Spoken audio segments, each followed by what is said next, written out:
For thousands of years, slavery was a normal and accepted part of human life until one day it wasn't. Hey, it's Lucas Grobot, and you're listening to Weaver and Loom.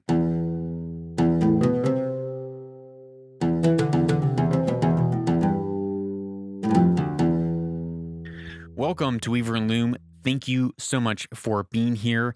And this week, we are talking about stories, telling stories of men and women who have stood up against things that were said to be completely impossible, things that would never happen. Like yesterday, we talked about the Wright brothers and sister, of how they were told human flight was impossible. You're never going to be able to do it. You don't have the government funding. You don't have the education. You aren't the one. Yet they were the ones to figure out for the first time in all of human history how mankind could fly. And today we are talking about slavery. It's something that is horrific, and it was so prevalent hundreds of years ago, right? We're all familiar with how Africans, men and women, were taken out of Africa and brought into the New World and sold like cattle. They estimate 12 to 13 million people were taken out of Africa during the African slave trade. And this was normal. It said this will never end. Slavery will never be abolished. This will never happen until one day William Wilberforce steps on the scene. He was born in 1757. Now, when we picture a hero coming to the scene, what do we picture? Well, probably think of the skies parting. We hear the angels singing, and we see a big, strong man or courageous woman who rises up to the challenge. But William Wilberforce was described as a sickly boy. And when he got into politics in 1780, he was not only sickly, pale, frail, but he was self-centered and egocentric. He would spend his times in gentlemen's clubs, in gambling, in drinking. He wasn't really a person who had set his life around principles and goals to try to right the wrongs in the world. He was living for himself. But one day, as the story goes, he was actually traveling over the summer, and he picked up some Christian literature and began reading. And he had this conversion of his soul, and he centered his life around Christian principles. And under that conviction, he decided, you know what? I am going to live out my Christian principles in the world. So what did he do? Yeah, that's right. He decided to leave politics. He's like, that's it. Politics, it's a dirty game. Why am I even in this? I'm going to leave politics. But a gentleman by the name of Bennet Langton heard that he was about to leave politics and become a religious clergyman. When Bennet decides, no, there's something else that William Wilberforce needs to do in the earth, and that is to end slavery. So he ambushes him at a dinner party, and he comes over, he brings some of his friends who were ex-slaves, and he brings the chains that they were bound in. He brings the maps of the ship to show how men and women were stacked like cattle. Even worse, in these tight conditions where many of them would die as they were being shipped from Africa to Europe, to France, to the UK, to America. Many of them would die on board. And over the course of that dinner, they convinced William Wilberforce to dedicate his life to abolishing the slave trade, to making it completely illegal. So Wilberforce says yes, and you can probably imagine that next year he puts the motion to the parliament, and what happens? Yep, that's right. It fails.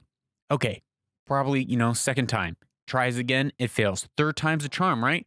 Tries again, it fails. For 20 years, William Wilberforce tried everything imaginable to end and abolish the African slave trade.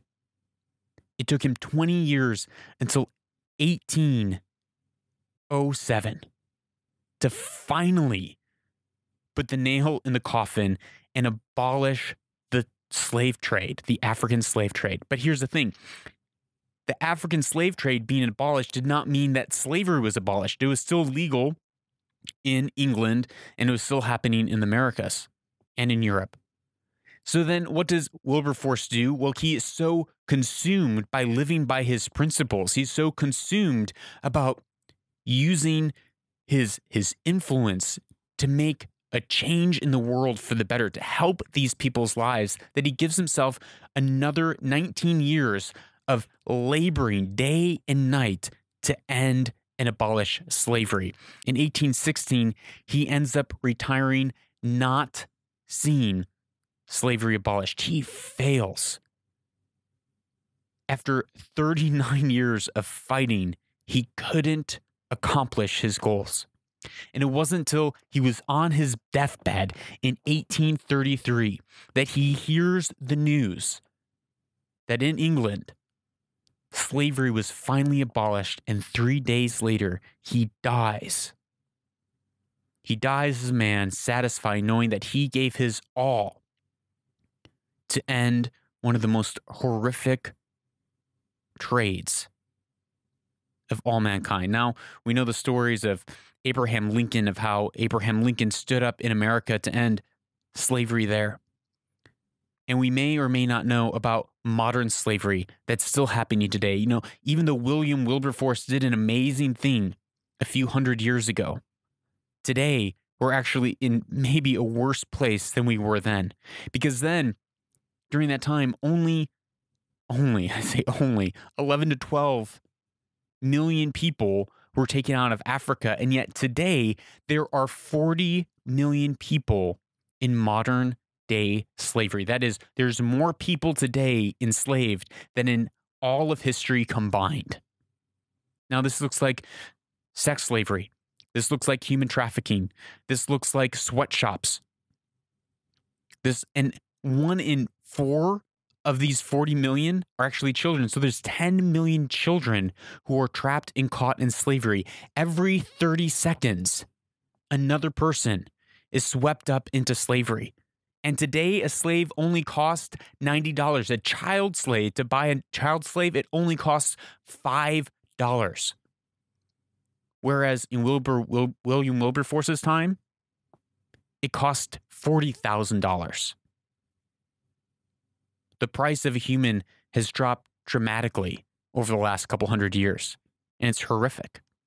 So what I leave you with today is William Wilberforce stood up against the impossible. He stood up and he dared to challenge the systems and the status quo of big business that were abusing and oppressing millions of people. And he said, "No, I can make a difference. I may be one sickly person, frail and pale. I don't look like a hero, but I can change the world.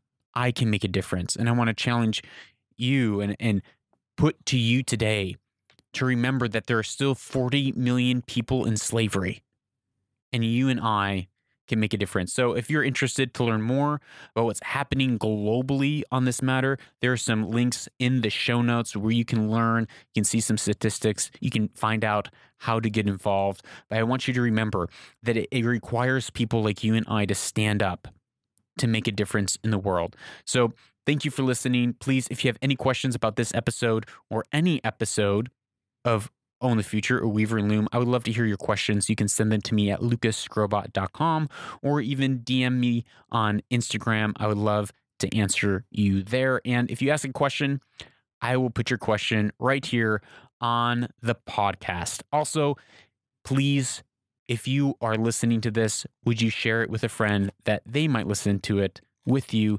as well? Thank you for listening. This is Weaver and Loom, where destiny is woven.